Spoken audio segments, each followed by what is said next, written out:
এই যে তোমরা যে গ্রন্থটি দেখতে পাচ্ছ, এই গ্রন্থের নাম হচ্ছে তর্ক সংগ্রহ। এটি ন্যায় ও বৈশেষিক দর্শনে প্রবেশ করার প্রধান গ্রন্থ। এটি অন্নংভট্ট পণ্ডিত দ্বারা বিরচিত। আজকে আমরা এই গ্রন্থে জানব যে পদার্থ কয় প্রকারের হয়, দ্রব্য কয় প্রকারের হয় ও গুণ কয় প্রকারের হয়। প্রথমেই জানব পদার্থ কয় প্রকারের। কি বলা হচ্ছে পদার্থ সম্বন্ধে? বলা হচ্ছে পদার্থ 7 প্রকারের। কি কি?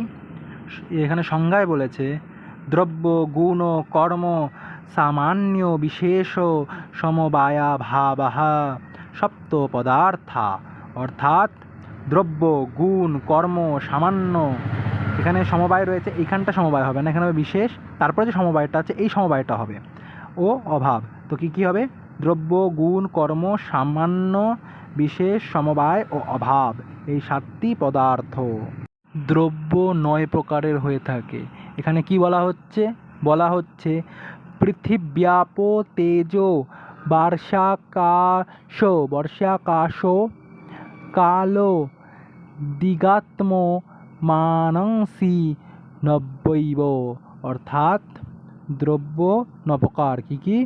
পৃথিবী, অপ মানে জল, তেজস মানে আগুন, কালো, বায়ু, আকাশ মানে শূন্য, কাল, দিক, আত্মা ও মনস মানে মন, এই 9টি দ্রব্য।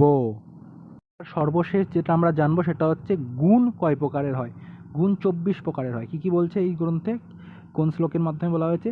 রূপ, রস, গন্ধ, স্পর্শ, সংখ্যা, পরিমাণ, পৃথকৃত, সংযোগ, বিভাগ, পরত্বাপরত, গুরুত্ব, দ্রব্যত্ব, স্নেহ, শব্দ, বুদ্ধি, সুখ, দুঃখেচ্ছা, দেশ, প্রয়ত্ন, ধর্মাধর্ম, সংস্কারা চতুর্বিংশতি গুণা। অর্থাৎ গুণ নামক পদার্থ 24 প্রকার। সেগুলি হলো রূপ, রস, গন্ধ, স্পর্শ, সংখ্যা, পরিমাপ, পৃথকত্ব, সংযোগ, বিভাগ, পরত্ব, অপরত্ব, গুরুত্ব, দ্রব্যত্ব, স্নেহ, শব্দ, বুদ্ধি, সুখ, দুঃখ, ইচ্ছা, দেশ, প্রয়ত্ন, ধর্ম, অধর্ম ও সংস্কার।